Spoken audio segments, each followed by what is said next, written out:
Radio ভূমি 92.8 FM। আসল মানুষ, নকল মানুষ, আপন মানুষ, স্বার্থ মানুষ, মানুষ মানুষ, শুধুই মানুষ। কিন্তু তুমি কি তোমার সেই জায়গায় যাও বা যেতে পারো বা যাচ্ছ? সেই কেন্দ্রবিন্দুতে আমি যেতে পারি না, কোনো নিয়ম কানুনের বাধা নেই। হৃদকে যদি তোমাকে ছাড়তে হয়, তোমার জন্য সেটি কতটা বেদনার হতে পারে? আমি আমার সন্তানের চাওয়ার জায়গাটায় কখনোই আসলে বাধা হয়ে দাঁড়াবো না। ওই সম্প্রদায় তোমাকে মৃত হিসেবে মানে, ঘটনা কি সত্য? এটুকুই ভেবে নিয়েছি যে এটাই আমার সন্তান হিসেবে সেই দায়িত্বটা আমি পালন করতে চাই। ভাগ্যে ছিল হয়তোবা বাবাকে জড়িয়ে ধরতে ইচ্ছে হয় না? বাবার পায়ে পড়ে আমার কাঁদতে ইচ্ছে হয়। মাকে আমি শেষ দেখাটা ছুঁয়ে দেখতে পারিনি, কিন্তু নামটা যখন আমি দেখছি যে চন্দ্রা আমার পাশে পাশে যাচ্ছে, আমার মায়ের নাম চন্দ্রা, আমার অনুভূতিটা এরকম মনে হচ্ছিল যে মা আমার সঙ্গে সঙ্গেই আছে।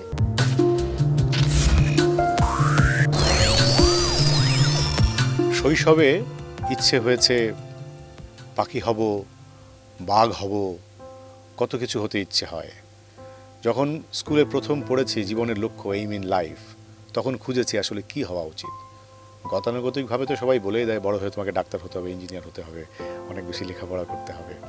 কিন্তু আমি যখন কৈশোরে গেলাম, যখন দূরপাল্লার গাড়িতে চড়তাম, দেখতাম একটি লোক আমাদেরকে গাইড করত, আমাদের গাইড, সুপারভাইজার বা কন্ডাক্টর। তিনি এক জেলা থেকে আমাকে অন্য জেলায় নিয়ে যেত, দীর্ঘক্ষণ আমাদের সঙ্গে থাকতো। তখন মনে হতো বড় হয়ে আমি এই মানুষটি হতে চাই, অনেক দূরে দূরে অনেক মানুষের সঙ্গে ভ্রমণ করব। কিংবা ঈদের আগে যখন টেইলরের কাছে যেতাম, একটি কাপড়কে মনে হতো জাদু দিয়ে শার্ট বানিয়ে ফেলছে, প্যান্ট বানিয়ে ফেলছে, যেটি পরে ঈদের দিন আনন্দ করতাম, অদ্ভুত আনন্দ, মনে হতো টেইলর হব। এরকম অনেক কিছু জীবনে হতে ইচ্ছে হয় মানুষের। হতে কি পারি আমরা? কি হই, কিভাবে হই, কিংবা সেটা পরিবর্তন কতটা হয়? আমার বন্ধু, আমার সহকর্মী আজকে আমার সঙ্গে আছে। তাকে আমরা প্রথম পেয়েছি স্ক্রিনে, সুন্দর সুন্দরী নারী হিসেবে, সৌন্দর্যের বিজয় হিসেবে, সৌন্দর্যকে জয় করে আমাদের সামনে এসেছে। তারপরে তাকে পেলাম আমরা সেটে সহকর্মী হিসেবে। এরপরে আমরা পেলাম তাকে লেখক হিসেবে, নিয়মিত লিখে যাচ্ছে কবিতা, গল্প, উপন্যাস, এবং প্রতি বছর বইমেলায় তার বই পাওয়া যায়। আমার বন্ধু, আমার সহকর্মী শানু, শানুরাই দেবী। শানু, কেমন আছো? সানারেই দেবী শানু। কারণ সানারেই শব্দটা হচ্ছে মণিপুরি শব্দ। খুব সহজে উচ্চারণ করাটা অনেক সময় দেখা যায় যে ভুল হয়ে যায়। এটা যেহেতু একটা অপরিচিত শব্দ, মানে যেহেতু বাঙালি শব্দ না, বাংলা শব্দ না, যে কারণে হয়তো বা যে যেভাবে পারেন তাদের প্রাণের আবেগটা মিশিয়ে সেভাবে করে আমাকে ডাকেন। সানার এই অর্থ হচ্ছে গাঁদা ফুল। এটা আমার দর্শকরা যারা আমাকে চিনেন ইতিমধ্যে অনেকেই জানেন যে সানার এই গাঁদা ফুল। কিন্তু যখন যে আমাকে এইমাত্র মানে সাদ ভাই যেটা ডাকলেন যে শানুরাই, অনেকভাবে এটার ব্যবচ্ছেদ হয়েছে। শানুরাই, শাহানারেই, শাহানারা বেগম, মানে অনেকভাবে। তো আমি শানারাই অর্থ আমরা পেলাম গাঁদা ফুল, আর দেবী তো দেবী, আর শানু অর্থ শানু একটা ডাকনাম। এটা ডাকনামের কোনো আসলে ওভাবে অর্থ নেই। এবং নামটা বলতে গিয়ে আমার অন্যরকম একটা ভালো লাগাও কাজ করে, যেহেতু এটা আমার বাবার দেয়া নাম। আর আমি আগে ছোটবেলায় নামটা নিয়ে খুব মানে মন খারাপ করতাম, এরকম মন খারাপ করে বলতাম যে বাবাকে যে আচ্ছা এত কঠিন, এত নাম থাকতে সানারেই, মানে যে নামটা সবাই সহজে উচ্চারণ করতে পারছে না, এরকম একটা কঠিন নাম কেন আমার মানে রাখা হলো। কারণ স্কুলে তারপরে আশেপাশে সবাই আমাকে সানারই ডাকতো, সানারই, সানারেই, মানে বিভিন্নভাবে আসলে উচ্চারণটা হতো।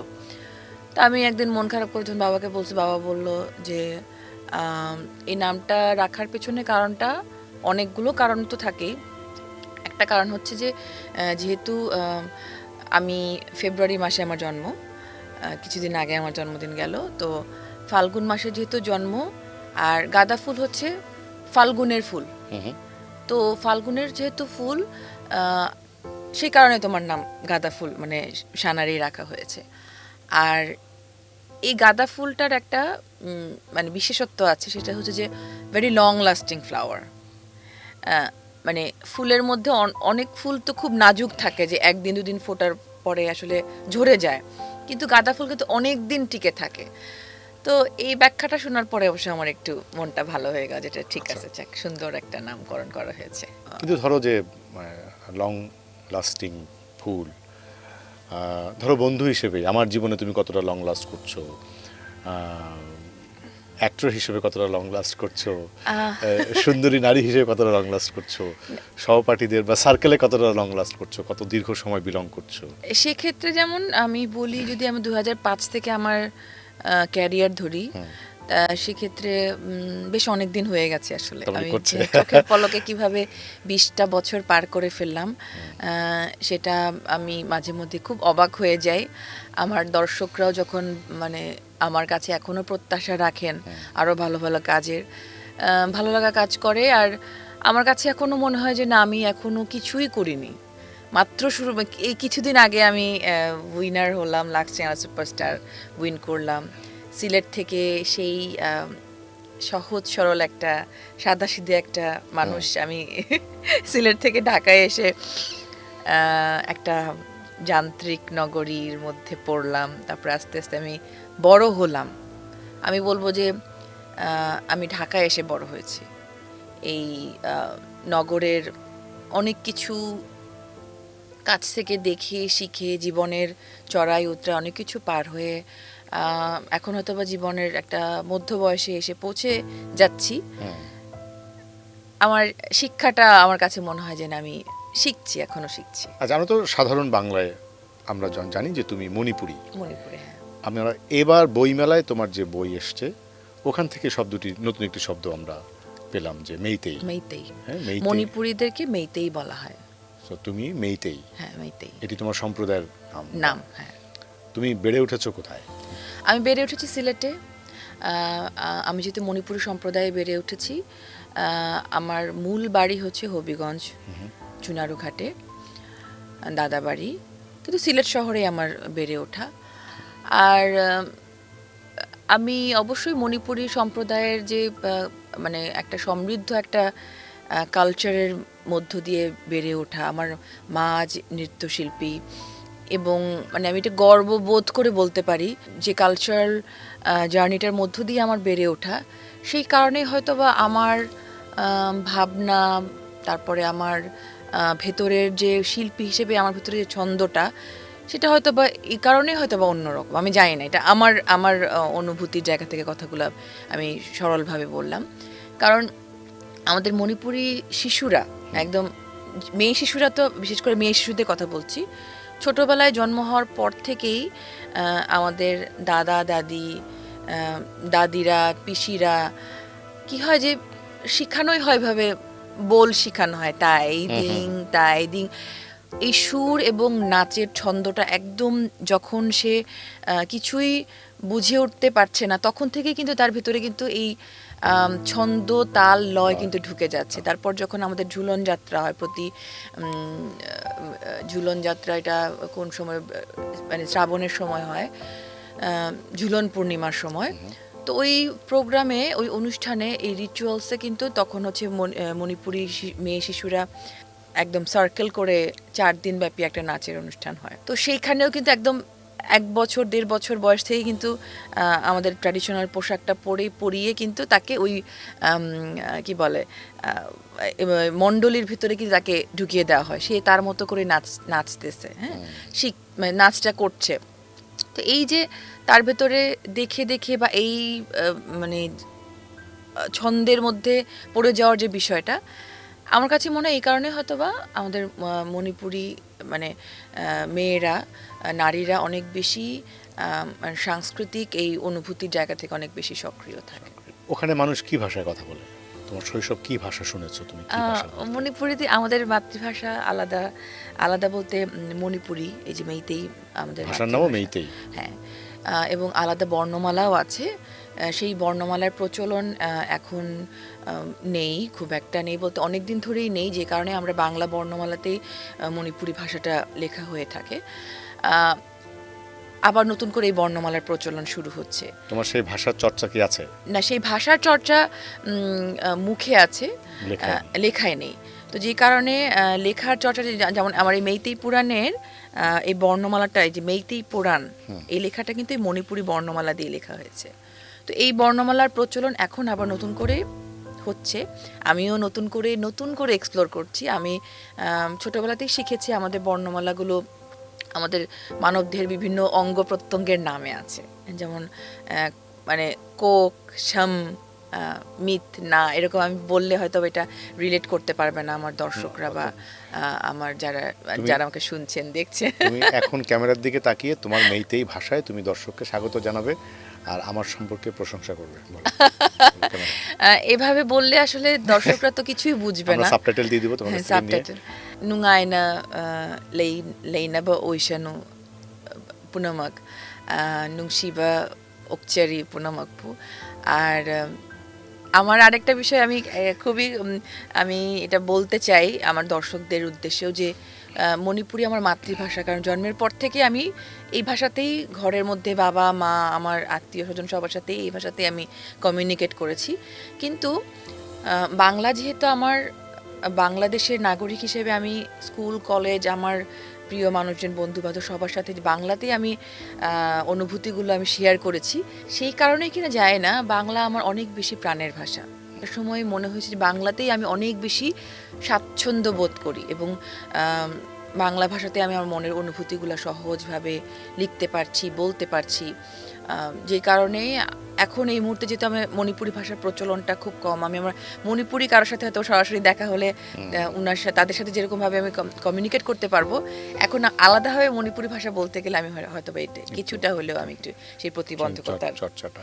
বাংলা অবশ্যই আমাদের মাতৃভাষা, রাষ্ট্রভাষা, কিন্তু এটি তোমার অবশ্যই মাতৃভাষা। অবশ্যই মাতৃভাষা। এবং এই যে তুমি চর্চা শুরু করেছো বা এই বইয়ের মধ্যে তুমি লিখেছো, আমি গতকালকেই পড়ছিলাম এই বইটি সম্পর্কে অনলাইনে, এবং এই লেখাগুলো আমি দেখেছি, পড়তে তো পারি নাই। আমি চাই স্ক্রিনে তোমার নামও তোমার ভাষায়, মেইতেই ভাষায় আমি তোমার কাছ থেকে লিখে নেবো, তুমি আমাকে টেক্সট করে সেটা দেবো। আমরা তো চাই কিন্তু এই চর্চাগুলো, এই ভাষাগুলো, শোনো, এটি তোমার শেকড়, এরকম হাজারো মানুষের শেকড়, এটা অনেক মানুষের ভিন্ন ভিন্ন শেকড় আছে, উঠে এসেছে, তার নিজস্ব সংস্কৃতি আছে, নিজস্ব ভাষা আছে। আমরা যারা মাতৃভাষার জন্য যে জাতি সংগ্রাম করে, রক্ত দেয়, লড়াই করে, সে যদি এবার অন্যের মাতৃভাষাকে কেড়ে নেওয়ার চেষ্টা করে বা অন্য কোনো মাতৃভাষা বিলুপ্ত হওয়ায় সে যদি কষ্ট না পায়, তাহলে তো আমরা তো একটু দ্বৈত আচরণ করে ফেললাম। কাজেই আমরা চাই যত আদিবাসী আছে, যত পাহাড়ি আছে বা বিভিন্ন ভাষাভাষী আছে, তাদের মাতৃভাষার চর্চা কথ্য এবং লিখিত দুই মাধ্যমেই চর্চা হোক। এটা আসলে বিষয়টা এরকম যে যেমন পাখি বলি বা অন্যান্য প্রাণীদের কথা যদি আমি বলি, প্রতিটা পশু পাখি প্রাণীদের কিন্তু নিজস্ব একটা ভাষা আছে। যে ভাষাতে আসলে তার অনুভূতি ব্যক্ত করে স্বাচ্ছন্দ্য বোধ করে, তাকে আসলে সেই ভাষাতেই আসলে বাঁচতে দেওয়া উচিত। এটা আমি ব্যক্তিগতভাবে মনে করি। এখন আমি যদি বলি যে না, আমি এখন ইংরেজি ভাষায় আমি স্বাচ্ছন্দ্য বোধ করি, দ্যাটস ফাইন। তো আমি ঠিক সেইভাবে প্রতিটা মানুষের সেই অধিকারটাও আছে যে সে যে ভাষায় অনুভূতিটা বলতে চায়, সে মানে লিখতে চায় বা প্রকাশ করতে চায়, তাকে সেই ভাষাতেই আসলে সেই অধিকারটা দেওয়া উচিত। তুমি মনের কথাটাই জানতে পারছি, সেটা যদি মনের ভাব প্রকাশ। আর আমার গত কয়েক বছর ধরে একটা দারুণ উপলব্ধি হয়েছে, আর উপলব্ধি হয়েছে বলতে এই যে শেকড়ের গল্প যেটা বলছিলেন, আমিও প্রতিটা মানুষের শেকড়টাই তো আসলে অনেক বড় একটা শক্তির জায়গা। শেকড় যদি নড়বড়ে থাকে তাহলে গাছটা তো মানে একটা খুব স্ট্রং একটা বেড়ে উঠতে পারবে না। তো সেই শেকড়টাকে খোঁজার জায়গায় আমি গত কয়েক বছর ধরে কাজ শুরু করেছি, যে আমাদের মণিপুরি সংস্কৃতি, ঐতিহ্য, কৃষ্টির গল্পগুলো, তারপরে এই মিথকে খুঁজে বেড়ানোর যে চেষ্টাটা আমি গত 2-3 বছর ধরে শুরু করেছি। আমি শুরু করেছি লোককাহিনী নিয়ে, মণিপুরি লোকগাথা নিয়ে শিশুদের উপযোগী কিছু বই করেছি। পেবেত নামে একটা গল্প এসেছে, তারপরে বিভিন্ন পত্রপত্রিকায় আমি ছোট গল্প হিসেবে লিখতে শুরু করেছি। তারপর গত বছর একটা লোকগাথা নিয়ে একটা ফিকশন লিখেছি। ফিকশন বলতে বাংলাদেশের প্রেক্ষাপটে একটা ফিকশন, সেটার নাম হচ্ছে বাঘ মানুষ। আমাদের একটা মণিপুরি লোকগাথার আছে, কেইবু কেই ওইবা, মানে একটা মানে সিম্বলিক অর্থে যে একটা মানুষ তার লোভের জায়গায় পড়ে সে আরও বেশি ক্ষমতা পেতে চেয়ে সে যখন তার নিজের মন্ত্র বলে নিজেকে আরও শক্তিশালী করে তুলতে চায়, সেই জায়গা থেকে সে নিজেকে একটা বাঘে রূপান্তর করে ফেলে। তো বাঘ থেকে তখন আবার সে আবার মানুষেও ফিরে আসতে পারে না, আধা বাঘ আধা মানুষে পরিণত হয়ে যায়। এবং সেই গল্পটাকে বেস করে আমি একটা ফিকশন লিখেছিলাম, সেটা বেশ পাঠক সমাদৃত হয়েছিল এবং ঢাকা ব্যাংক আনন্দোল্ল পুরস্কারও পেয়েছে। অভিনন্দন তোমাকে। হ্যাঁ, তো এই যে আমার নিজের শেকড়কে খোঁজার জায়গাটায় আমি গত বছর থেকেই আমি খুব মানে নিজের সিদ্ধান্তে অনড় ছিলাম যে না, আমি পুরাণ নিয়ে কাজ করব, আমার মিথ নিয়ে কাজ করব। এবং মিথকে নিয়ে পড়তে গিয়ে আমি একটু তো রিসার্চ করতে হয়েছে, আমার একটু পড়াশোনা করতে হয়েছে। পড়াশোনা করতে গিয়ে আমি দেখলাম যে একটা মিথতাত্ত্বিক মানে মিথতাত্ত্বিকের ভাষ্য মতে, ওনার উক্তি, জোসেফ ক্যাম্পবেল ওনার নাম, যে মানে মিথ হচ্ছে মানুষের আত্ম অস্তিত্বের আয়না। তো আমরা আমাদের মিথের মাধ্যমে আসলে নিজেকে চিনতে পারবো, আমাদের মিথ আসলে তার রিফ্লেক্ট করবে তার পরিচয়টাকে। তো তখন মনে হলো যে আসলে তো আমারও তো একটা সমৃদ্ধ মিথ আছে, আমার মণিপুরি সম্প্রদায়েরও তো একটা মিথোলজির গল্প আছে, ব্যাকগ্রাউন্ড আছে, সেই শেকড়ের গল্পটা আমিও তো জানি না। তো আমি খুঁজে বেড়াই, খুঁজতে গিয়ে দারুণ দারুণ সব গল্প আসলে আবিষ্কার আমি নিজেও করছি। এবং আমার কাছে মনে হয়েছে তখন যে আমার এই গল্পগুলো পাঠককে আমার পৌঁছে দেওয়া উচিত। একজন মানে বাংলা ভাষাভাষী পাঠকদের জন্য এই ধরনের মিথোলজির গল্প এখন পর্যন্ত আমি পাইনি, মানে মণিপুরি মিথোলজির গল্প এখন পর্যন্ত বাংলা সাহিত্যে আসলে কাজ করেননি খুব একটা। আমার বাবা যেমন মণিপুরি গবেষক, তিনি কাজ করছেন অনেক কিছু নিয়ে, কিন্তু মিথোলজির এরকম বিশাল কলেবরের কাজ এখনো করে ওঠেননি। কি দারুণ কথা! এই যে বাঘ মানুষ, আমরা তো সবাই বাঘ মানুষ শানু, প্রতিটা মানুষ দেখো আমরা কিন্তু বাঘ হতে চাই। হ্যাঁ, একটা পর্যায়ে গিয়ে বাঘ যদি না হতে পারি, আধা বাঘ আধা মানুষ হয়ে আমরা বেঁচে আছি সবাই। এই চমৎকার কথা। এবং মানুষ হওয়ার বা মানুষ গোড়াতে শেকড়ে ফিরে যাওয়ার সুযোগও অনেকের থাকে না। তো আমিও না শানু চেষ্টা করি। আমি বিশ্বাস করি, আমি যে ছোটবেলা থেকে শিখেছি স্থান কাল পাত্র ভেদে বা বিচারে তোমাকে কথা বলতে হবে, কাজ করতে হবে। আমার কেন জানি মনে হয় আমি যদি আমার শেকড়কে খুঁজে পেতে চাই বা ফিরতে চাই, আগে স্থান দিয়ে শুরু করতে হবে, সে স্থানে আমাকে বারবার ফিরে যেতে হবে। আমি কিন্তু চেষ্টা করি কিছুদিন পর পরই ওই স্থান ভিজিট করতে, আমার শৈশবকে রিকল করতে, আমার পূর্ব। কিন্তু তুমি কি তোমার সেই জায়গায় যাও বা যেতে পারো বা যাচ্ছ? মানে নিজের শেকড়ের জায়গাটা তো আসলে খুবই অমূল্য একটা মানে অনুভূতির জায়গা। সেই জায়গাটায় আমি কিছুটা এখন যেতে পারছি না বিভিন্ন কারণে বলতে অনেক বড় একটা কারণ আছে এখানে।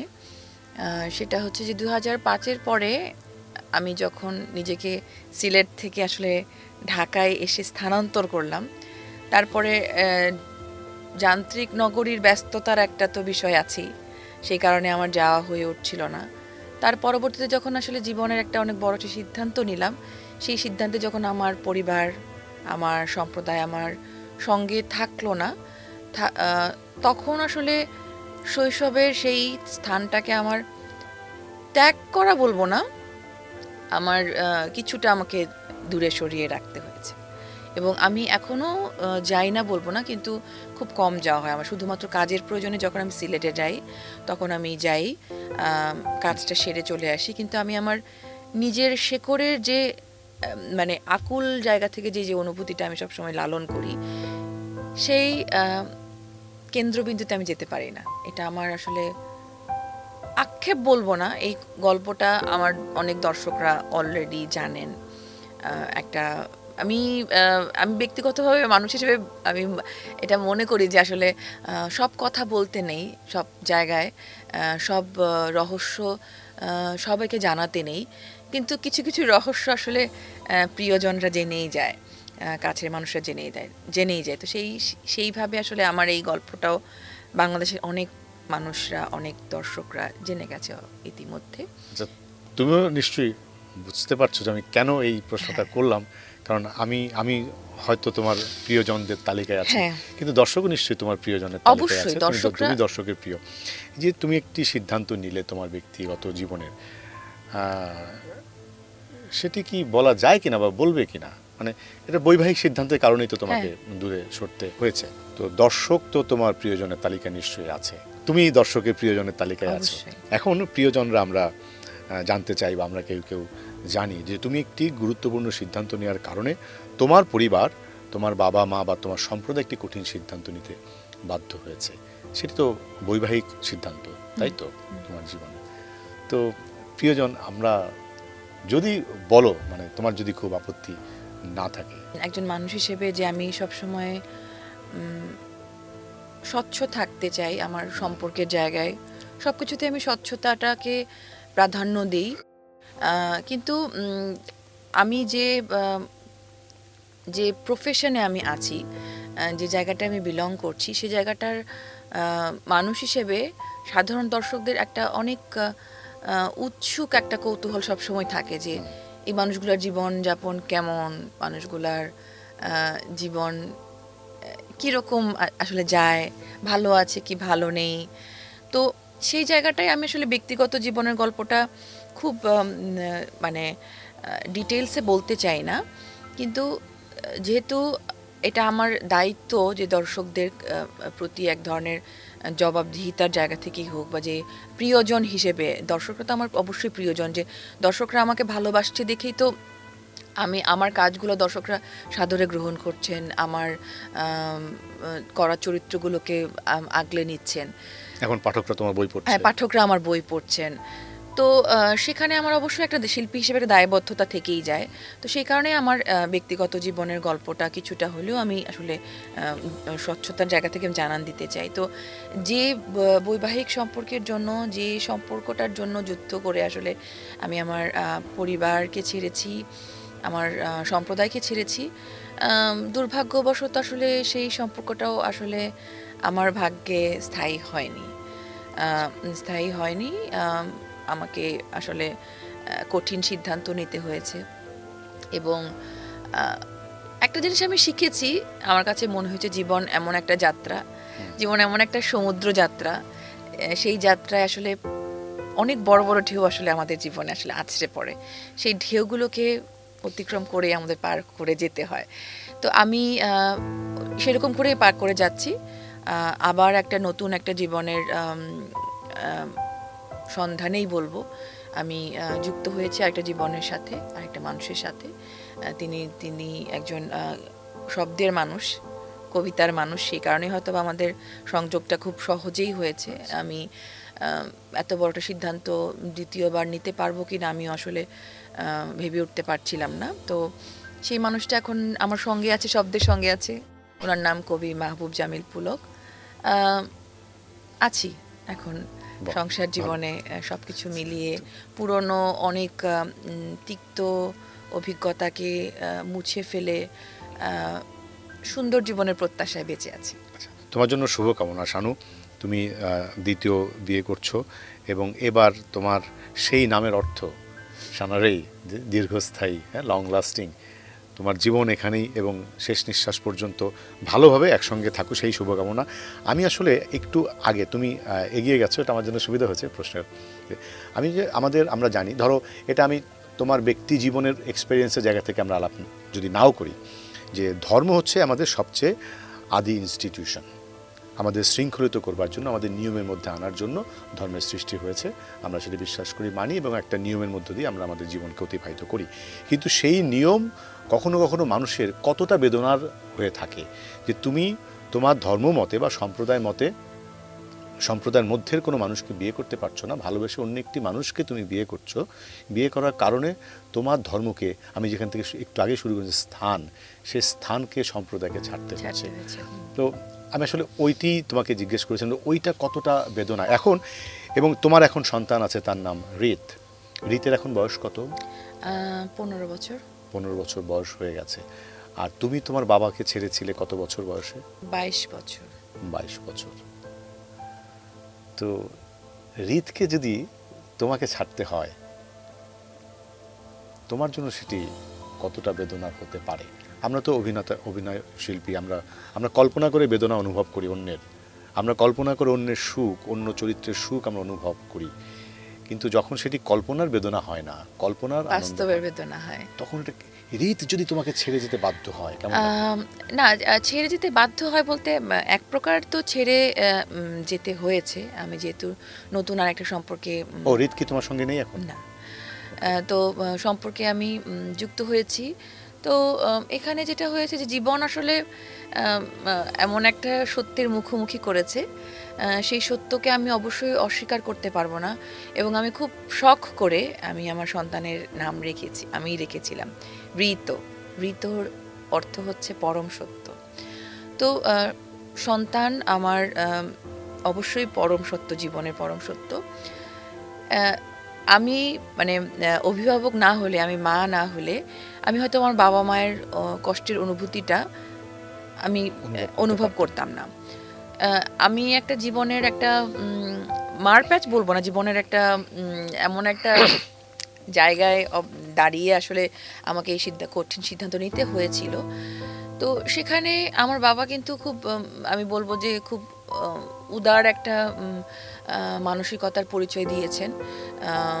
উনি ওনার নিজস্ব অবস্থানে থেকেছেন, ধর্মীয় জায়গায় বলি, তারপরে সম্প্রদায়ের ইথিক্যাল জায়গা থেকে বলি, তিনি তার জায়গায় একদম সঠিক থেকেছেন। কিন্তু মেয়ের মানে পছন্দের সিদ্ধান্তকে কখনো প্রতিবন্ধকতা মানে সেই জায়গাটায় উনি বাধা দিতে চেয়েও দেননি। তো এখানে আসলে আমি বলবো যে একজন অভিভাবক হিসেবে আমি এই শিক্ষাটা পেয়েছি যে আমি আমার সন্তানের চাওয়ার জায়গাটায় কখনোই আসলে বাধা হয়ে দাঁড়াবো না। তো আমার ছেলে যখন এখনই 15 বছর বয়স, আরও ভবিষ্যতে যখন বড় হয়ে উঠবে তখন তার নিজের সিদ্ধান্তে, তার নিজের জীবনের সামনের দিকের সিদ্ধান্তগুলো সে এগিয়ে নিয়ে যাবে। সেখানে আমার অবশ্যই ওই জায়গাটা থাকবে, উদার জায়গাটা অবশ্যই থাকবে। আমার বাবার কাছ থেকে যে শিক্ষাটা আমি পেয়েছি সেটা আমি অবশ্যই পালন করব। তোমার এই ঘটনার পরে, আমি সত্য মিথ্যা আমি জানি না, বা তুমি যদি এখন বলো যে ওই সম্প্রদায় তোমাকে মৃত হিসেবে মানে, ঘটনা কি সত্য? তো এটা একটা রিচুয়ালস পালন করতে হয়েছে আমার বাবাকে, এবং সেটা আমার বাবা, আমি শুনেছি, এটা আমি লোকমুখেই শুনেছি যে নিজের সিদ্ধান্তেই সেই রিচুয়ালসটা পালন করেছেন। আমার সম্প্রদায়ের যে নিয়মকানুনটা আছে সেই নিয়মকানুনকে শ্রদ্ধা জানাতে গিয়ে। তার মানে এটা না যে আসলে আমাকে মৃত ঘোষণা করেছেন, যেহেতু রিচুয়ালস যে মানে শ্রাদ্ধ অনুষ্ঠান যেটা করা হয় আর কি, যে এই মানুষটা এখন আর আমাদের কমিউনিটির মধ্যে আর বিলং করছে না, এরকম একটা অ্যানাউন্সমেন্টের মাধ্যমেই আসলে রিচুয়ালসটা করা হয়েছিল। তো এই রিচুয়ালসটা আসলে আমার পরিবারকে করতে হয়েছে। এটার জন্য আমি আমার সম্প্রদায়কেও আসলে কাউকেই কিছু আমার কোনো ধরনের কোনো অভিযোগ নেই, কারণ আমি যে সিদ্ধান্তটা গ্রহণ করেছি, প্রতিটা গোষ্ঠীর, জাতি গোষ্ঠীর একটা একটা নর্মস থাকে, একটা রুলস অ্যান্ড রেগুলেশনস থাকে। তো সেই রুলস অ্যান্ড রেগুলেশনসের বাইরে গিয়ে আমি একটা একটা থাকে না যে একটা কাঁটাতার বলবো না, একটা সীমানা থাকে, এই সীমানার বাইরে তুমি যেতে পারবে না। তো আমি যেহেতু সেই সীমানাটা অতিক্রম করে চলে এসেছি, তো আমি আর সেই জাতিগোষ্ঠীর বা সেই সম্প্রদায়ের অন্তর্ভুক্ত কেউ না হিসেবে একটা ঘোষণা স্বরূপ এই রিচুয়ালসটা পালন করা হয়েছে। আমি এইভাবে করেই দেখি, এবং এটার জন্য আমি আমার মণিপুরী সম্প্রদায়ের কাউকে আসলে দোষারোপও করবো না, অভিযোগও করবো না, কারণ আমি এই গল্পটা যখন আমি একটা ইন্টারভিউতে এর আগের বার যখন শেয়ার করেছিলাম, তখন বিভিন্ন মাধ্যম থেকে, সোশ্যাল মাধ্যমেই বলি, অনলাইন মাধ্যমগুলোতে আমাকে এটা নিয়ে আক্রমণ করা হয়েছে যে আমি এটা নিয়ে সিম্প্যাথি কুড়ানোর জন্য এই গল্পগুলো বলে বেড়াচ্ছি। ব্যাপারটা একদমই তা না, কারণ যেহেতু এটা আমার জীবনের গল্প, জীবনের একটা অংশ এবং সত্য গল্প, সেটা যখন আমার দর্শকরা জানতে চাইছে বা জানার জবাবদিহিতার জায়গা তৈরি হয়েছে, তখন গিয়ে আসলে আমি সেটা শেয়ার করেছি। ঠিক তাই দর্শক, এখানে সহানুভূতি সিক করার কিছু নেই বা চাওয়ার কিছু নাই। এর মানে তুমি তোমার সম্প্রদায় বা জাতি মতে তুমি আসলে এখন মৃত তাদের তালিকায়। এটা আমি আসলে বিশ্বাস করি না, মৃত ব্যাপারটা। তারা যদি তোমার শ্রাদ্ধ করেই থাকে, তাদের কাছে অনুষ্ঠানটা যদি শ্রাদ্ধ হয়ে থাকে, তাহলে আমাকে মৃত ভেবে নিয়েছে তারা। কে কি ভাবলো আসলে সেটার থেকে কিছু আমি না, আমরাও জানি যে এই যে তুমি যে সোশ্যাল মিডিয়ার কথা বললে, আজকে যখন আমি মণিপুরি সম্প্রদায়কে ধারণ করে যখন আমি আমার শেকড়কে খুঁজে বেড়াচ্ছি, আমার বই লিখছি, আমার গল্পগুলো আমি পাঠকদের কাছে পৌঁছে দিচ্ছি, অনেকে অনেক ধরনের অনেক মন্তব্য করতে পারেন, যে বলতে পারেন যে হ্যাঁ, সম্প্রদায়কে তখন তো ছেড়ে গেছো, এখন কেন এটাকে লালন করে তুমি নিজেকে খুব আমি জানি না এটাকে কিভাবে ব্যাখ্যা করতে পারেন তারা, করছে না অনেকেই, তাতে আসলে আমার কিছুই যায় আসে না। আমি জন্মগতভাবে আমি একজন মণিপুরী, এই সত্যটাকে তো কেউ অস্বীকার করতে পারবে না। আমি হয়তো বা এখন বাংলা ভাষায় কথা বলি বা বাংলা অনেক, আমি যেহেতু একজন শিল্পী হিসেবে আসলে আমার এই শিক্ষাটা আসলে আমাকে অন্যরকম একটা ভাবনায় সবসময় নিয়ে গিয়েছে যে শিল্পীর কোনো মাধ্যম নেই, শিল্পীর কোনো সীমানা নেই, শিল্পীর কোনো বাধা নেই, শিল্পীর কোনো ধর্ম নেই। এই যে অনুভূতিটা আসলে আমি সেই শৈশব থেকে লালন করেছি, সেই লালনের জন্যই হয়তো বা আমি আজকে বিভিন্ন সময় বিভিন্ন জায়গায় বিভিন্ন চরিত্রে অভিনয় করতে পারছি, বিভিন্ন মানুষের সাথে আমি প্রাণের মানে আত্মার সংযোগটা আমি করতে পারছি। আমি যদি নিজেকে সেই ব্যারিয়ারটা দিয়ে সবসময় রাখি যে না আমি এই সীমানার বাইরে কোথাও যাব না, তাহলে তো আসলে ভালোবাসা, আমি জানি না, আমি আসলে আমার ফিলসফিটা একদমই অন্য অনেকের থেকে খুবই আলাদা। হয়তো বা অনেকেই এই ফিলসফিটা ধারণ করেন যে আমার কাছে মানুষ আগে, মানুষের ধর্ম, মানুষের জাতিসত্তা, মানুষের দেশ, পোশাক, এই সমস্ত কিছুর আগে আসলে ভেতরের মানুষটা আগে। আমি ভেতরের মানুষটাকেই খুঁজি সবসময়। তোমার জন্য শুভকামনা থাকলো, তুমি মানুষের খোঁজে আছো, তুমি মানুষ হওয়ার কথা বলেছো, তোমার লেখায় বলেছো। ঋতুর জন্য শুভকামনা, তার নামের যেটি অর্থ পরম সত্য, সেই জন্য সত্যি তার জীবনে পরম সত্যটাকে মেনে নিতে পারে, ফেস করতে পারে। ঋতু যেহেতু বেড়ে উঠছে, টিনেজ বয়স একটা পার করছে, ওর হলে পড়াশোনার অনেক ব্যস্ততা, অনেক একটা চাপ যাচ্ছে পড়াশোনার, তার ফাঁকে আমার সঙ্গে যেটুকু সময় আসলে গল্প আড্ডা হয় মা ছেলের, সেই সময়টাতে আমি চেষ্টা করছি, জানি না কতটুকু আসলে আমার বোধের জায়গাটুকু দিয়ে যেতে পারবো, চেষ্টা করছি যে আমি আমার বাবার কাছ থেকে, মায়ের কাছ থেকে যে বোধটুকু ধারণ করেছি, সেটুকু আমার কাছে মনে হয় কি একটা মানুষের বোধ সত্তাটাই আসলে অনেক বড় কিছু, আর কিছু না। আচ্ছা শানু, তুমি টেলিভিশনে ক্যারিয়ারের মানে শুরুটা বা শুরুর দিকে তুমি একটা সৌন্দর্য প্রতিযোগিতা অংশগ্রহণ করেছো, তুমি লাক্স চ্যানেলের সুপারস্টার 2005-এ উইনার। তো এই যে তুমি সৌন্দর্য প্রতিযোগিতায় আসলে, এর কি রিজন আছে? মানে তোমার নিজের সৌন্দর্যকে খুঁজে পেতে নাকি প্রতিযোগিতা করে সৌন্দর্য দেখাতে? একদমই না, আমি নিজেকে একদমই সুন্দর মনে করি না। ছোটবেলা থেকেই আমার নিজের সৌন্দর্যের প্রতি আমার অতটা মানে অহংকার নাই। যে অনেকে, আমি শুনেছি যে যারা সুন্দর মানুষ, সুন্দরী, তাদের একটা আলাদা অহংকার থাকে যে আমি অনেক সুন্দরী। আমার মোটেও সেই অহংকারটা, আমি আমার কাছে না না এরকম ভাবে বলতে চাই না, কিন্তু আমি খুব কাছে থেকে অনেক আমার পরিচিত মানুষজনকেও দেখেছি অহংকারে বলতে কি যে হ্যাঁ আমি সুন্দর, এটা সে জানে, এরকম এই জায়গা থেকে আগে। কিন্তু আমি আমার নিজেকে সবসময় নিজেকে যখন আমি আয়নার দিকে তাকাই, তখন আমি নিজেকে কখনোই সুন্দরী ভাবিনি। আমার নিজের চোখ আমার ওইভাবে অত ভালো লাগে না। মানে সুন্দরীর যে ব্যাখ্যাটা, সুন্দর মানুষের যে ব্যাখ্যাটা, খুব নিখুঁত সৌন্দর্যের জায়গাটা, সেই জায়গাটায় আমি নিজেকে কখনো দেখি না। আমার যেটা হয়েছে যে আমি শৈশব থেকে, ছোটবেলা থেকে আমি নিজেকে আসলে খুব অন্যরকমভাবে দেখতে চেয়েছি। আমি মায়ের কাছ থেকে গল্প শুনেছি যে আমি নাকি আয়নায় নিজের সাথে কথা বলতাম। যখন একদমই 2-2.5 বছর মুখে বোল ফোটা নাই ঠিক মতো, তখন আমি আয়নার দিকে তাকিয়ে কথা বলতাম, নিজের সাথে কথা, মানে এটা হয়তো বা আমার ভিতরে যে একজন অভিনয় শিল্পী হয়ে ওঠার যে প্রথম ধাপ আমি বলবো, প্রথম চর্চাটা তখন থেকেই শুরু হয়েছে। এবং আমি নিজেকে একজন শিল্পী হিসেবে তৈরি করেছি। আমি নাচ শিখেছি মায়ের কাছ থেকে, তারপরে থিয়েটারে যখন জয়েন করলাম, মঞ্চ আমাকে অনেক কিছু শিখিয়েছে, যে পারিবারিক শিক্ষা, থিয়েটারের শিক্ষা, সব কিছু মিলে আমার কাছে মনে হয়েছে যে আমি একটু অন্য কিছু করতে চাই।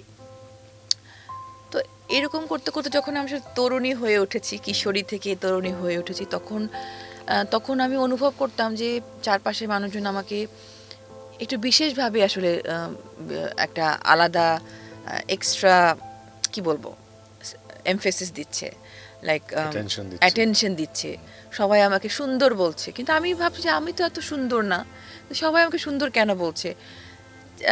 কিশোর কিশোর বলবো না, অনেক ছেলেপেলেরা বিভিন্নভাবে ভালোবাসার কথা বলতে আচ্ছা। চাচ্ছে, প্রেমের কথা বলতে Okay. চাচ্ছে। আমি দেখলাম যে চারপাশে এত মানুষ আমার মানে গুণগ্রাহী হয়ে উঠছে কেন, আমি তো এত সুন্দর বা এত অ্যাট্রাকটিভ কেউ না। আমার ভেতরে এই আত্মবিশ্বাসটা আস্তে আস্তে কিন্তু আমার প্রিয় মানুষগুলাই তৈরি করে দিয়েছে। তারপর মনে হলো যখন এই লাক্সের এই প্ল্যাটফর্মটা যখন আমি পেলাম, ও তার আগে কিন্তু আমি 2000 সালে আবার লাক্স আনন্দধারা মিস ফটোজেনিক প্রতিযোগিতা, তখন একদমই ছোট, তখন হয়তো বা 13-14 বছর বয়স আমার।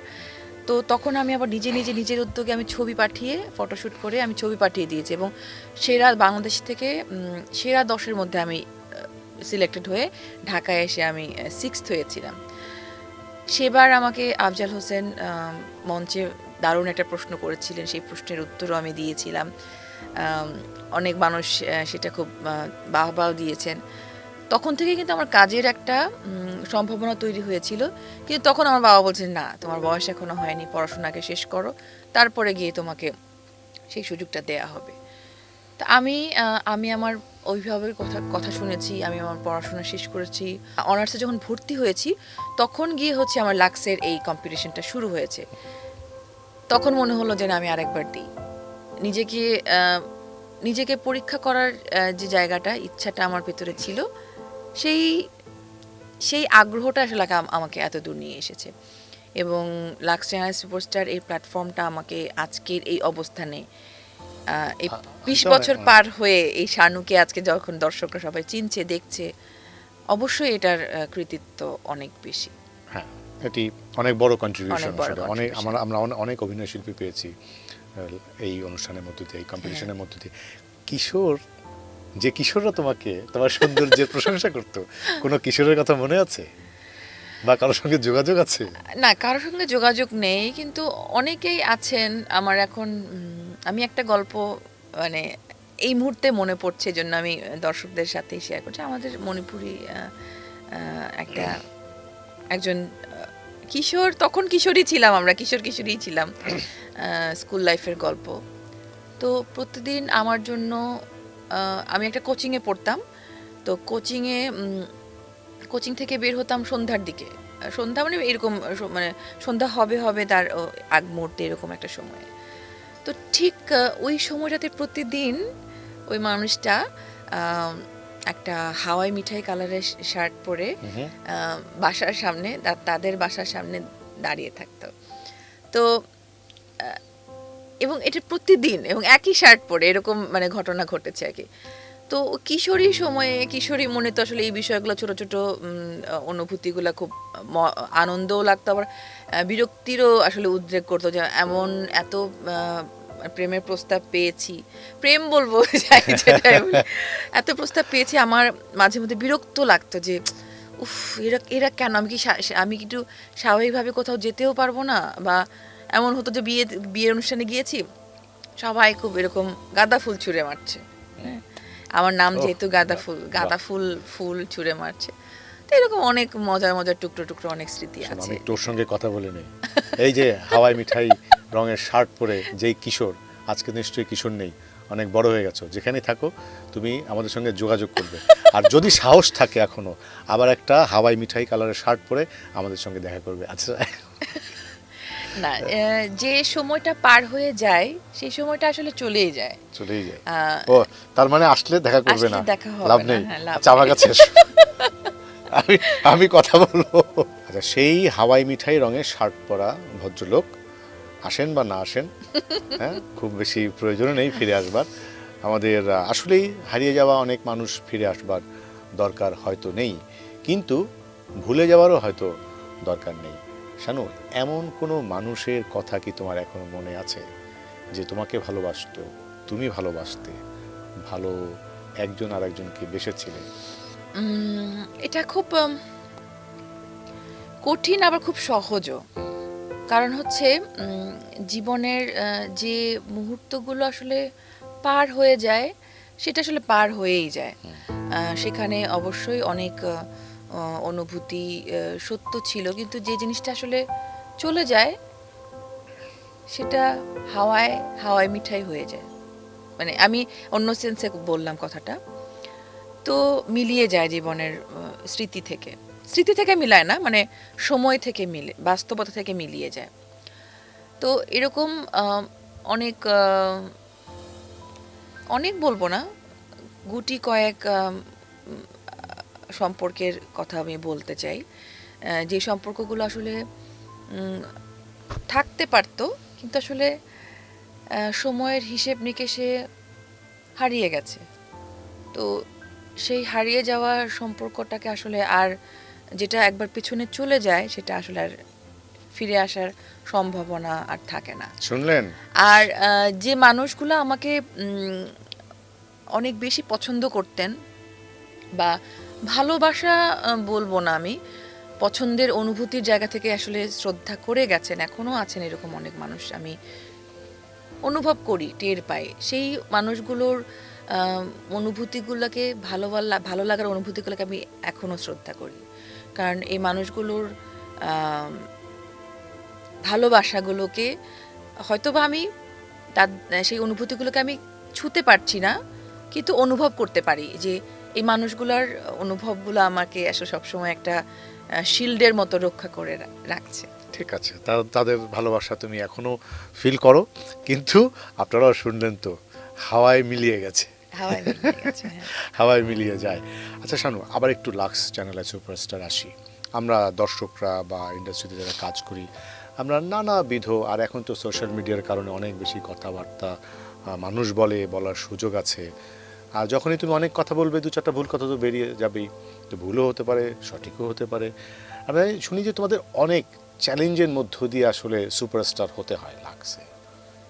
এই চ্যালেঞ্জগুলো আসলে কি কি ধরনের চ্যালেঞ্জ? শুধু কি ওই সময়কার গ্রুমিং বা কর্পোরেট সেক্টরে এমন কোনো চ্যালেঞ্জ, বা তুমি কি ফেস করেছো তোমার, যেটা তুমি বাধ্য হয়েছো বা মন্দ লেগেছে, এমন কোনো এক্সপেরিয়েন্স?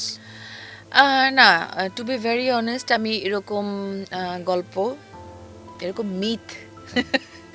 মিথই বলবো, এরকম গল্প শুনেছি যে অনিয়মের গল্প, যে অনেক কিছু আসলে অনিয়মের মাধ্যমেই এই প্রতিযোগিতাগুলোর মধ্যে জয়ী হতে হয়, অনেক কিছু।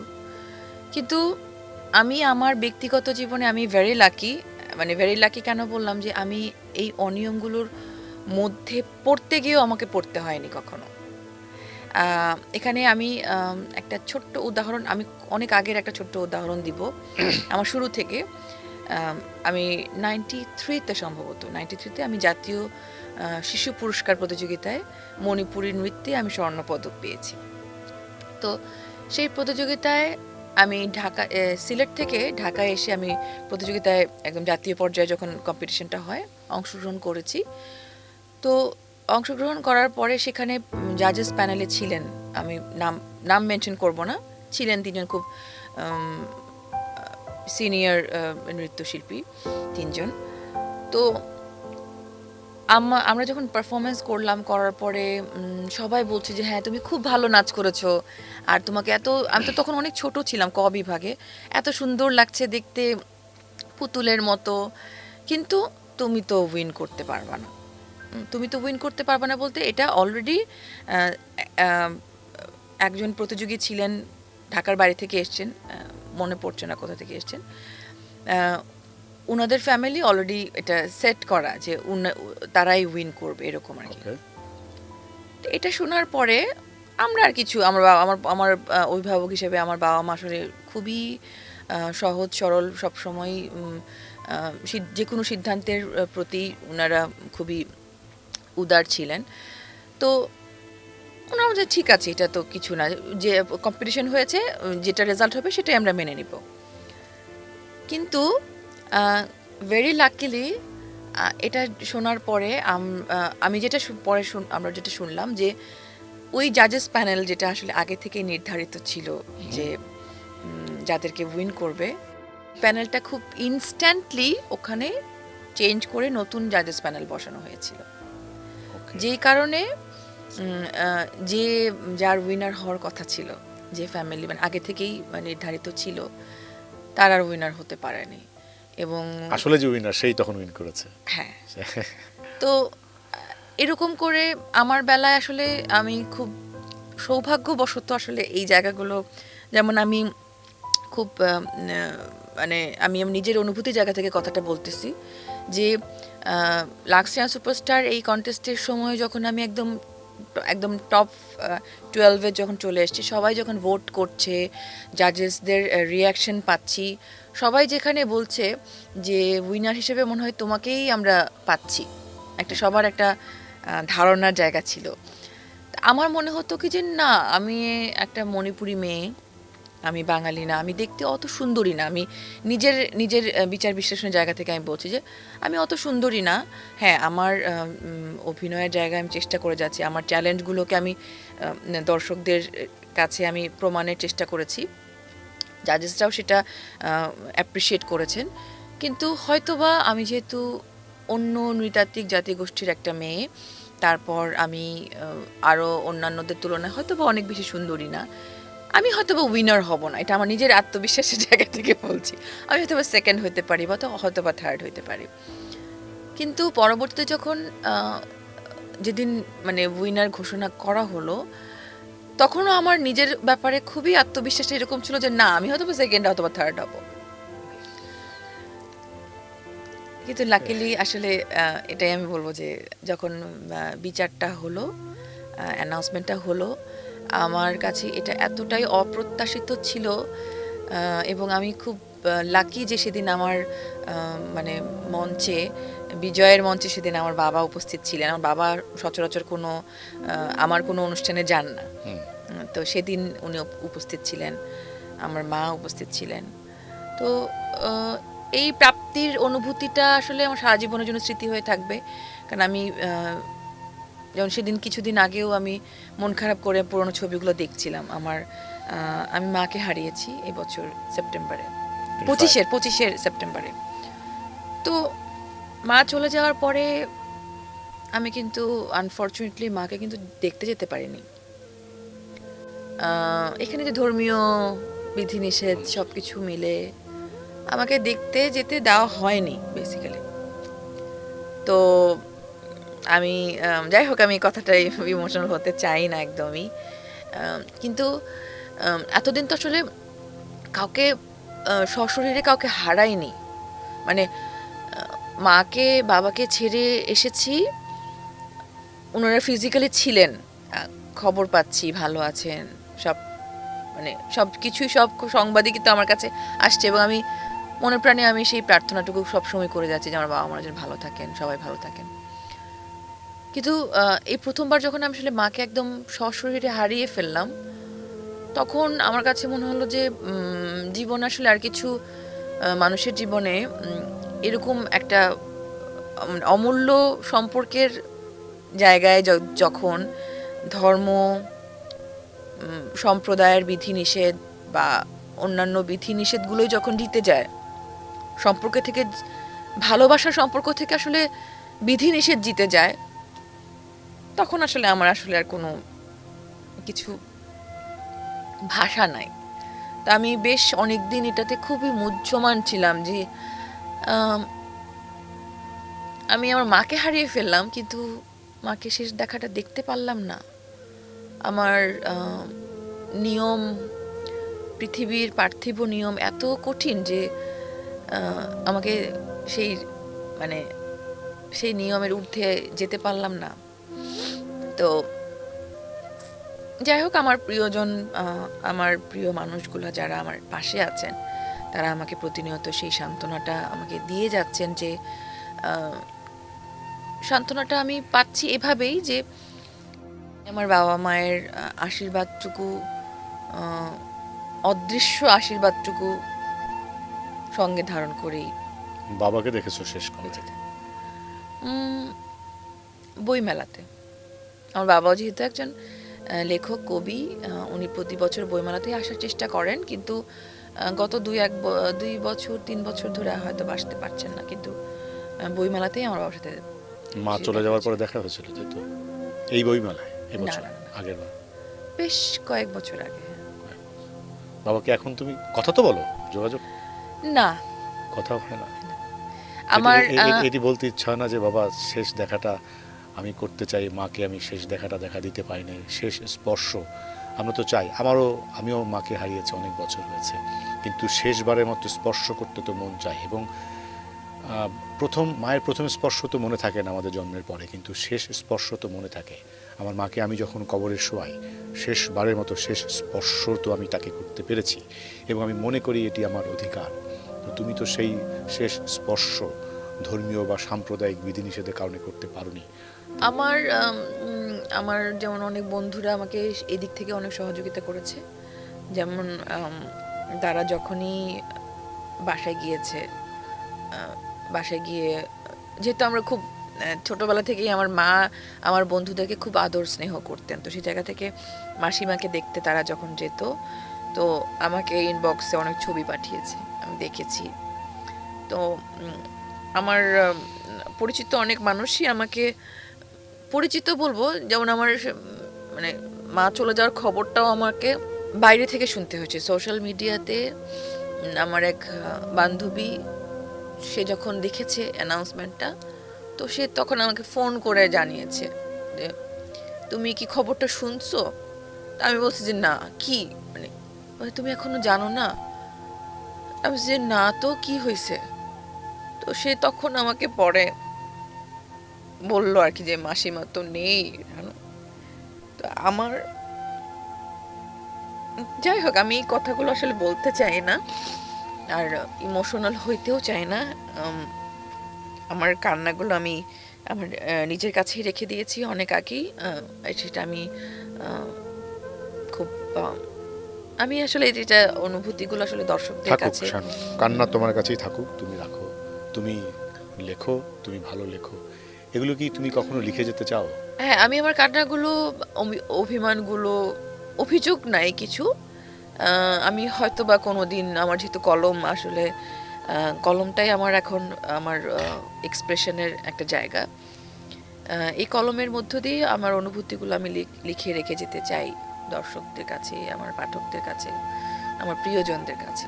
আমরাও তোমার এই জীবনের গল্প শুনতে চাই, পড়তেও চাই, সঙ্গে এটিও চাই এমন কি বিধি, এমন কি নিয়ম সন্তানকে মায়ের কাছ থেকে দূরে ঠেলে দেয়, এটির কি কোনো সমাধান হতে পারে কি না, সেই সমাধানটা কি, আমরা সেটি নিয়েও কথা বলতে চাই, বা বলা যায় কিনা সেই সুযোগটা এই কথাগুলো বা সম্প্রদায় আমাদেরকে দেবে হ্যাঁ, কিনা। আমি সরি, আমি It's fine. ইন্টারাপ্ট করলাম। এই কথাগুলো আসলে বলতে না চাওয়ার পেছনে আরেকটা কারণ সবসময় কাজ করে, যে এই কথাগুলো বলতে গিয়ে আমি আগেও দেখেছি, প্রিভিয়াসলিও দেখেছি যে আমার মণিপুরী সম্প্রদায়ের মানুষজন, আমার পরিবারের মানুষজন আসলে আমাকে খুব ভুলভাবে ব্যাখ্যা করছেন, যে আমি এই অনুভূতিটাকে আসলে খুব দুনিয়ার সামনে অন্যভাবে প্রেজেন্ট করে তাদেরকেই আমি আসলে নেতিবাচকভাবে উপস্থাপন করার চেষ্টা করে ফেলছি। ব্যাপারটা একদমই তা না। কারণ আমি এরকম যদি আমার কাছে যেটা মনে হয়েছে সবসময়, যে আমরা প্রতিটা মানুষগুলো সম্পর্কের জায়গায় না জিতে আসলে এই বিধি নিষেধের মধ্যে, এই এই কাঁটাতারের এই সীমানার মধ্যে নিজেকে আসলে বেঁধে রেখেছি। তো সেখান থেকে আসলে কেউই উতরে যেয়ে আসলে সেই ভালোবাসার সম্পর্কটাকে আসলে আমরা জিতিয়ে দিতে পারছি না। ভালোবাসা তাহলে কি হেরেই যাচ্ছে বা হারে? ভালোবাসাকে আমি সবসময় জিতিয়ে দিতে চাই, জিতিয়ে দিতে চেয়েছি। যেমন আমি এভাবে যদি বলি, আমি ভালোবাসার জন্যই আসলে আমি আমার পরিবারকে ছেড়েছি বলবো না, একটা সিদ্ধান্তের প্রয়োজন পড়েছিল দেখে আমি আমার ভালোবাসার জন্যই আমি প্রায়োরিটি দিয়েছি আমার ভালোবাসাকে, পরিবারকে পেছনে ফেলে এসেছিলাম। কিন্তু দিন শেষে আসলে ভালোবাসা এই সম্পর্কের কাঁটাতার, নিয়ম নীতি, দুনিয়ার এই মারপ্যাচ, হিসেব নিকেশের সব কিছুর মধ্যে না ভালোবাসা হারিয়ে যায়। তো এই ভালোবাসা হারিয়ে যাওয়া ভালোবাসাকে আমি প্রতিনিয়ত কিন্তু আঁকড়ে ধরার চেষ্টা করছি, সেই যুদ্ধটাই প্রতিনিয়ত আমি করে যাচ্ছি। কিন্তু দুনিয়া আমাকে প্রতিনিয়ত বলছে কি যে না, নিয়ম শৃঙ্খলা, তারপরে হচ্ছে এই বিধি নিষেধ, এগুলোই আগে, সম্পর্কের আগে। অথচ আমি সবসময় বিশ্বাস করতে চেয়েছি মানুষ আগে। আমিও এক কন্যা সন্তানের বাবা। আমি জানি আসলে কন্যাকে আলিঙ্গনের সুখ কতটা, কন্যার স্পর্শ কতটা আন্দোলিত করে। কন্যা যখন বাবার কাছে কিছু বলে সেটি কোন জায়গায় স্থান পায়। এই যে এত কিছু হয়ে গেল তোমার জীবনে, এখন কোনো কিছু কি বাবাকে বলতে ইচ্ছা হয় তোমার? আজকে বলতে চাও বাবাকে কিছু? বাবার সাথে আমার সম্পর্কটা খুবই ছোটবেলা থেকে খুব নিঃশব্দ একটা শ্রদ্ধার এবং ভালোবাসার। আমার বাবার আমি আসলে একই মাসেই আমাদের জন্ম।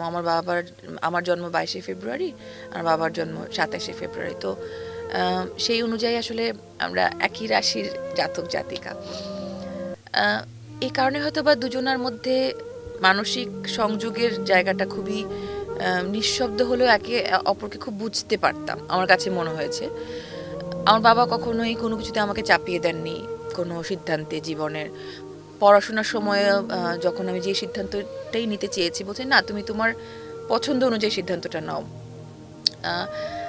আমি অনেক বেশি পড়াশোনা, পরীক্ষার আগের দিনটাতে এরকম হয়েছে যে আমি পড়তে পড়তে একদম মানে ফেনা তুলে ফেলছি, এরকম অবস্থা। আমি পরের দিন সকালবেলা পরীক্ষা, তা আমার বাবা বলতেন কি যে সানা ডাকেন আমাকে যে আর পড়া লাগবে না, আসো ঘুমাও, বা তুমি একটা তখন আলিফ লায়লা চলতো, আলিফ লায়লা মানে দেখতে, টিভি দেখো, এত পড়া লাগবে না। উনি ওই টেনশনটা রিলিজ করে দেওয়ার জন্য আমাকে অন্যভাবে ইন্সপায়ার করতেন। তো আমি একটা কথাতেই, আমার বাবার কথাতে খুব উদ্বুদ্ধ হয়েছিলাম। আমার লাক্সরিয়া সুপারস্টার হওয়ার পরে সারা বাংলাদেশের মানুষ যখন আমাকে চিনেছে, তখন আমার বাবা একটা কথা বলেছিলেন, সেই কথাতে আমি আজও অনুপ্রাণিত হই এবং এই শক্তিটা আসলে আমি এভাবে ধারণ করতে চাই। আমার বাবা বলেছেন যে এতদিন সানারেকে মানুষ কবি একেশে নামের মেয়ে হিসেবে চিনে এসেছে, আজকে থেকে আমি শানুর বাবা হিসেবে পরিচিত হচ্ছি।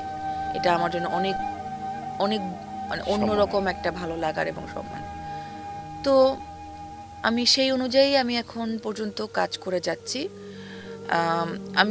আমার কিন্তু সাহিত্য জগতে আসার কথা ছিল না, মানে ছিল না বলতে আমি কখনো ভাবিনি যে আমি সাহিত্যিক হয়ে উঠবো।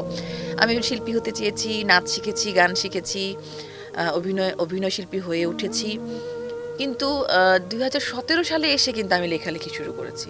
তার আগে পর্যন্ত আমি লেখক হব এই ভাবনাটাই আমার মধ্যে ছিল না।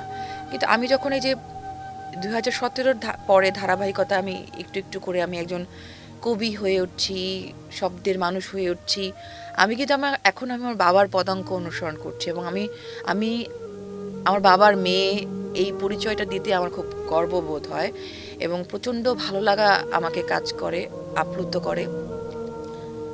আমি আমার বাবার মতো হতে চাই। আর বাবাকে বিশেষভাবে বলার কিছু নেই। এই যে বললাম যে আমি আমার কাজের মাধ্যমে আমি আমার বাবাকে যে অপ্রাপ্তিগুলো দিয়ে এসেছি,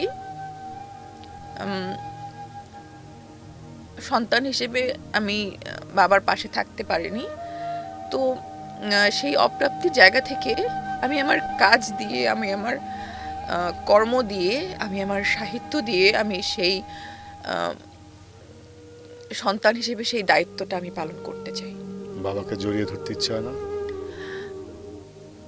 বাবার পায়ে পড়ে আমার কাঁদতে ইচ্ছে হয়, কিন্তু সেটা আমি কল্পনায় আমি সেই কাজটা আমি করি। এবং আমি আমার মাকে যখন হারিয়েছি, আমাকে যখন অনেকে ইনবক্সে আমার মায়ের শেষ ছবিটা পাঠিয়েছেন, তো তখন আমি এটুকুই ভেবে নিয়েছি যে এটাই আমার ভাগ্যে ছিল হয়তোবা, যে কারণে আজকে আমি আমার মাকে আমি শেষ দেখাটা ছুঁয়ে দেখতে পারিনি। কিন্তু খুব সারপ্রাইজিংলি আমার খুব অদ্ভুত একটা জিনিস তার 2 দিন পরে আমার সঙ্গে ঘটেছিল, যে আমি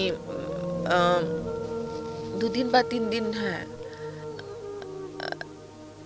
না, এটা হচ্ছে শ্রাদ্ধ অনুষ্ঠান হয় 12 দিনের দিন আমাদের মণিপুরীদের। তো সেরকম সময়ে শ্রাদ্ধ অনুষ্ঠানেও আমি ভাবছিলাম যে আচ্ছা আমাকে হয়তো বা ইনফর্ম করা হবে, জানানো হবে, আমি সেই প্রত্যাশায় ছিলাম। দেখলাম যে না, কেউ আর জানাননি। তো আমি এটা মেনে নিলাম যে ঠিক আছে, এটাই আমার বাস্তবতা, আমি যেহেতু এরকম একটা সিদ্ধান্ত নিয়ে এসেছি, এটাই আমার প্রাপ্য ছিল। তো তারপর যখন মনে মনে ভাবছি সারাদিন ধরে যে না, আজকে আমার মায়ের শ্রাদ্ধ অনুষ্ঠান, আজকেই তো মায়ের শেষ কৃত্যানুষ্ঠানটা হয়ে মা চলে যাবেন, যে যাই বলি, যেভাবে বলি। তো ওই দিন আমি একটা অনুষ্ঠানে যাচ্ছিলাম রাতের দিকে, মহাখালী বাস স্ট্যান্ডের ওই দিকটায় যখন গাড়িতে করে যাচ্ছি, কি অদ্ভুতভাবে আমি এতদিন আমি যাই না, ঢাকায় চন্দ্রা নামের একটা জায়গা আছে, তো কখনো বাসে আমি সেটা খেয়াল করিনি যে মানে মানে চন্দ্রা নামটা কখনো আমি নেম প্লেটে দেখিনি বা গাড়ির বাসের ইয়েতে। তো সেদিন যখন আমি যাচ্ছি,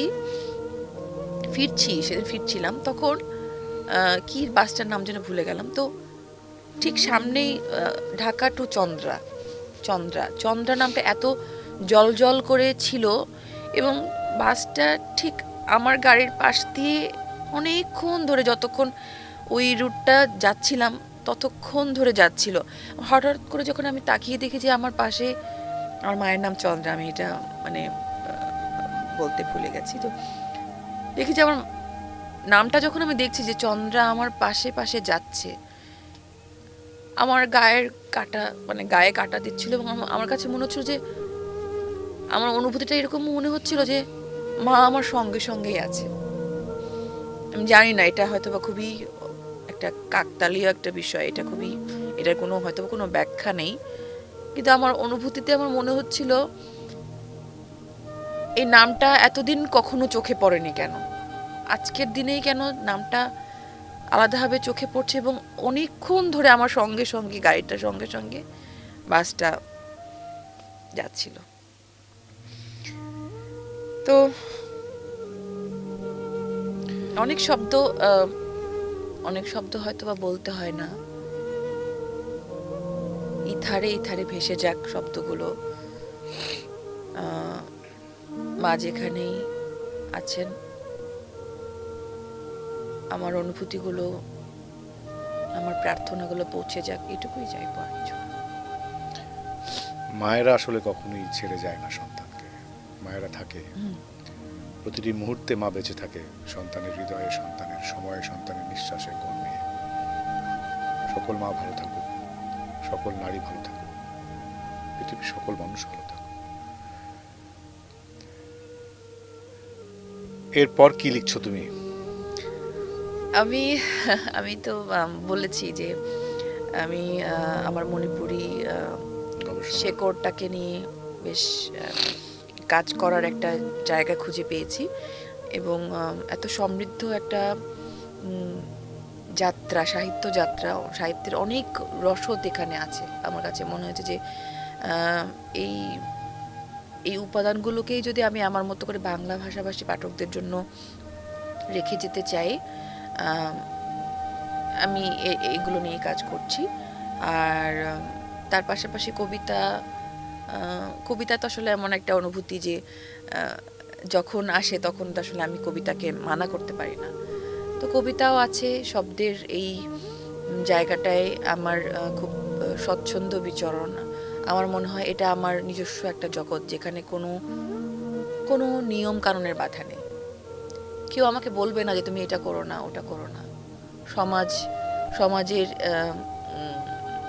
সমাজ, পরিবার, প্রিয়জন, মানে যে কোনো কিছুরই বাধা এখানে আমি অনুভব করি না।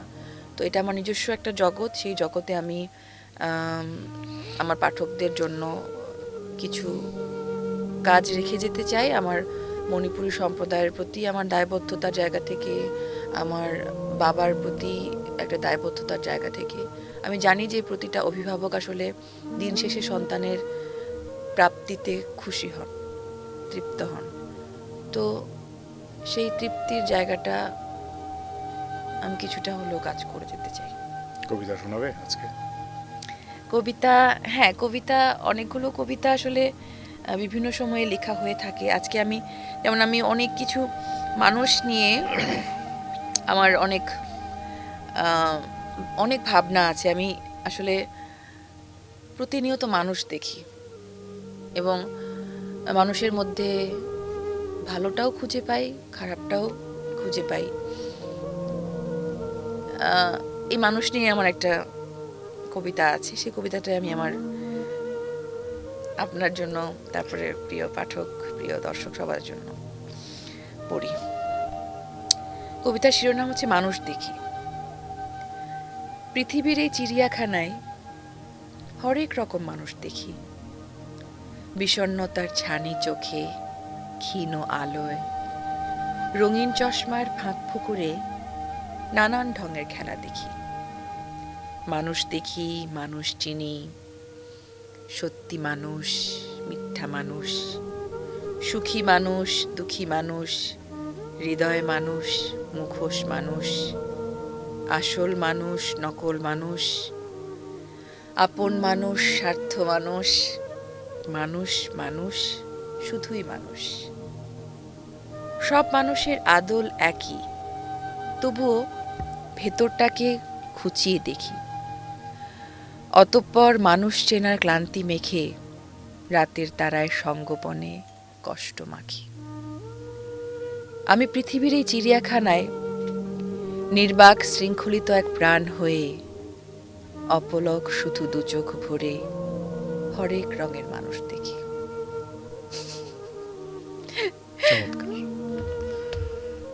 অনেক ধরনের মানুষ, এই যে বাঘ মানুষ, তারপর আমার কয়েকটা উপন্যাসের নামই আছে মানুষ নিয়ে, যেমন ঘুণ মানুষ। ঘুণ মানুষ আমাদের চারপাশেই, এই মানুষগুলোর মধ্যেই এরকম ঘুণ মানুষ আছে, যারা অনেক কিছু ভেতরে দেখাচ্ছে একরকম, কিন্তু ভেতরে ভেতরে অনেক কিছু কুড়ে কুড়ে খাচ্ছে, নষ্ট করছে, সম্পর্ক নষ্ট করছে, তারপরে সততা নষ্ট করছে, অনেক কিছু। এরকম একটা উপন্যাসের নাম ঘুণ মানুষ, বাঘ মানুষ। ঘুণ মানুষ এসেছিল অনন্যা প্রকাশনী থেকে, আমি যেহেতু নামটা বললাম আমার পাঠকদের উদ্দেশ্যে। তারপরে বাঘ মানুষ এসেছে আজব প্রকাশ থেকে।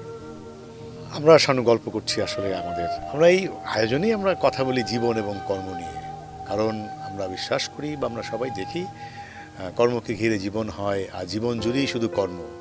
কর্মহীন তো আসলে আমরা হতে পারছি না। কর্মহীন হই আমরা আমাদের শেষ নিঃশ্বাসের পরে, যখন আর কিছু করার থাকে না, তখন আমরা আসলে বেঁচেই থাকি না। এরকম জীবনে অনেক কর্মের অনেক গুরুত্বপূর্ণ একটি সিদ্ধান্ত, গুরুত্বপূর্ণ একটি তোমার জীবনের পর্যায়ে লাক্স চ্যানেল আই সুপারস্টার প্রতিযোগিতা, এবং সেটা উইনার হওয়া, যেটা নিয়ে আমরা গল্প করলাম, আলাপ করলাম। এখন কি মনে হয় যে এই যে কৈশোরে কিশোরদের টন্ট বা টিজিং বা অ্যাপ্রিসিয়েশনে নিজের সৌন্দর্য খোঁজার জন্য প্রথমে ছবি তুলে পাঠানো, সেখানে নিজের সৌন্দর্যের ব্যাপারে কনফিডেন্স পাওয়া, এরপরে সৌন্দর্য প্রতিযোগিতায় গিয়ে নিজেকে বিজয়ী হিসেবে মুকুট পরে দেখা, সেই মুকুট পরা 2005 থেকে শুরু করে আজকে 2026 বা 20-21 বছর পরে গিয়ে, এবং ওটা তো তোমার জীবনে একটা ব্যাপক পরিবর্তন এনেছে। হ্যাঁ, সেই পরিবর্তন জীবনে, সেটা নিয়ে এখন তোমার কি রিয়ালাইজেশন? তুমি এখন কি ভাবো যে জীবনকে তুমি কোথায় নিয়েছিলে বা কেন নিয়েছিলে, আর সেটি তোমার জীবনে যে প্রাপ্তি সেটি কি ছিল, বা সেটার কন্ট্রিবিউশন এখন তোমাকে কিভাবে ইম্প্যাক্ট ফেলছে বা এফেক্ট ফেলছে টু ইয়োর লাইফ? শুরুতেই আমি বলছিলাম যে আসলে জীবন একটা অদ্ভুত যাত্রাপথ। তো এই যাত্রায় আমরা কেউই জানি না আসলে ভবিষ্যতে কি লেখা আছে, মানে ভবিষ্যতে কি হবে, কি ঘটবে আমাদের জীবনে। আমি যদি পেছনে ফিরে যাই, 2005-এ যদি আমি নিজেকে স্থানান্তর করি, তখন আমি আসলে 2005-এর আগে, তখন আমি ভাবতেই পারবো না যে এই শানু ঢাকায় এসে একজন অভিনেত্রী হয়ে উঠবে, একজন লেখক হয়ে উঠবে, এই 20 বছর পরে আসলে আমি আজকে এখানে বসে রেডিও ভূমিতে আমি এই পডকাস্টে আমি কথা বলবো। তখন কিন্তু আমি জানতাম না। তো আজকে ঠিক একইভাবে যখন আমি এতটা বছর পার করে এসেছি, আমি এখন এখানে বসে আমি জানি না আগামী দিন কি ঘটবে, আগামী 20 বছর পরে আমি কোথায় থাকবো। তো এই যে একটা রহস্যময় একটা জার্নি আমাদের প্রত্যেকটা মানুষের জীবনে, সেটা নিয়ে আসলে আমি এখন আর মানে ম্যাচিউরিটি আমি যদি বলে জানি, এই বয়সে এসে আমার ম্যাচিউর ভাবনার জায়গা থেকে আমার কাছে মনে হয় যে পেছন ফিরে তাকালে আমি যে প্রাপ্তি অপ্রাপ্তি অনেক কিছু ফেলে এসেছি, সেটা আমার জীবনেরই একটা অংশ ছিল, সেটাকে আমি অস্বীকার করে যেতে পারবো না। আমাকে যেমন অনেক আমার আপন মানুষেরাই, বন্ধু বলি, কাছের মানুষেরা অনেকেই বলেন যে তোমার এই সিদ্ধান্তটা ভুল ছিল, তোমার এই সিদ্ধান্তটা ভুল ছিল, তুমি লাক্স চ্যানেল সুপারস্টার না হলে হয়তো সিলেটেই থাকতে, বাবা মার কাছেই থাকতে, মণিপুর সম্প্রদায়ের কাউকেই বিয়ে করতে, সাধারণ একটা জীবন যাপন করতে। কিন্তু না, আমার তো আসলে আমার ভাগ্যে বা আমার নিয়তিতে এটা লেখা ছিল না। আমার যেটা লেখা ছিল সেই অনুযায়ী আমি আমার কর্মটা করেছি। আমি আমার কর্ম অনুযায়ী লাক্স চ্যানেল সুপারস্টার কন্টেস্টে আমি অংশগ্রহণ করেছি, আমি নিজেকে প্রমাণ করেছি, প্রতিযোগিতায় চ্যালেঞ্জগুলোর মুখোমুখি হয়েছি, নিজেকে প্রমাণ করেছি, আমি বিজয়ী হয়েছি। এবং বিজয়ী হওয়ার পরে আমি আমার ক্যারিয়ারটা এই ইন্ডাস্ট্রিতে শুরু করেছি। এটা আমি আমার কর্ম দিয়েই কিন্তু আমি আমার নিয়তিটা লিখে যাচ্ছি। তো আমি আমার কর্মকে ভুল বলতে পারবো না। মানুষজন ভুল বলতে পারে, মানুষজন ভুল বলছে, বলে যাবে। তারপর এটাও আমাকে বলা হয়েছে বা বলেছেন যে তুমি এর পরবর্তীতে যে বিয়ের সিদ্ধান্তটা নিয়েছিলে, এটাও তোমার ভুল ছিল। আমি বলবো যে ভুল বলে আসলে কিছু নেই। কিছু নেই বলতে আমরা প্রতিনিয়ত যে সিদ্ধান্তটা নিচ্ছি সেটা ভুল হবে কি রাইট হবে এটা আমরা জানি। আজকে যে আমি যে জীবনটা, যে সময়টা আমি এখন এই মুহূর্তে পার করছি, সেটা ভুল কি রাইট, ভুল কি সঠিক, এটার জাজমেন্ট আমি এখন দিতে পারবো না। এটা সময় বলবে, আগামী 10 বছর পরে বলবে যে এটা ভুল ছিল কি সঠিক ছিল।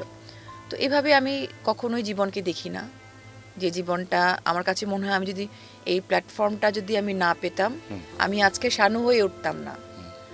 আর আমি খুব গুরুত্বপূর্ণ একটা উক্তি আমি শুনেছিলাম, কোথায় শুনেছিলাম জানি না, মানুষের জীবনে আসলে একটা কিছু পেতে গেলে অনেক কিছু হারাতে হয়।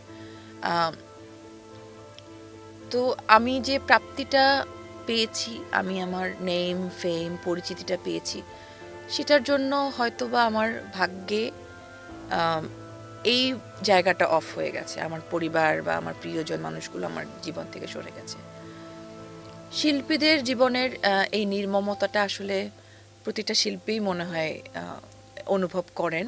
এবং আমি যেহেতু এখন শিল্পী জীবন পার করছি, আমার মনে হয় এই নির্মমতার সঙ্গেই আমাকে জীবনটা পাড়ি দিতে হবে। তোমার এই হারানোর কথায় আমার একটা ঘটনা মনে পড়লো, যে শিল্পীদের আসলে তার দায়িত্ব পালন করতে গিয়ে আমি একটি নাটকে অভিনয় করতাম, মঞ্চ। তো তখন ওই নাটকে আমি পারফর্মার ছিলাম না, আমি অ্যাসিস্ট্যান্ট ডিরেক্টর ছিলাম। তো একটা শোয়ে আমাকে যেতেই হয়েছে, কারণ ওই ক্যারেক্টার ওই পারফর্মার ছিল না। তো তখন আমি দেশের বাইরে ছিলাম, আমার প্রথম সন্তান ভূমিষ্ঠ হওয়ার সময় আমি থাকতে পারিনি, তার প্রথম কান্না আমি শুনতে পাইনি। সো আমরা শিল্পীরা বা যে কোনো পেশার, বিভিন্ন পেশার মানুষেরই তার কর্মের জন্য অনেক কিছু ত্যাগ করতে হয়।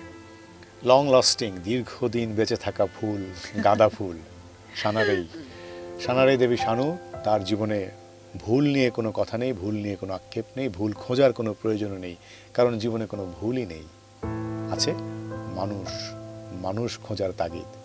শানু, তুমি মানুষ খুঁজে যাও, সত্য মানুষ, মিথ্যা মানুষ, মুখোশ মানুষ, সকল মানুষের মধ্যে বাঘ মানুষ, ঘুণ মানুষ, সব মানুষের মাঝে তুমি নিজের মানুষকে খুঁজে পাও। সেই শুভকামনা, চলুক তোমার এই অভিযান, মানুষ খোঁজার অভিযান। আমিও খুঁজবো মানুষ। ভালো থেকো, ধন্যবাদ। ধন্যবাদ।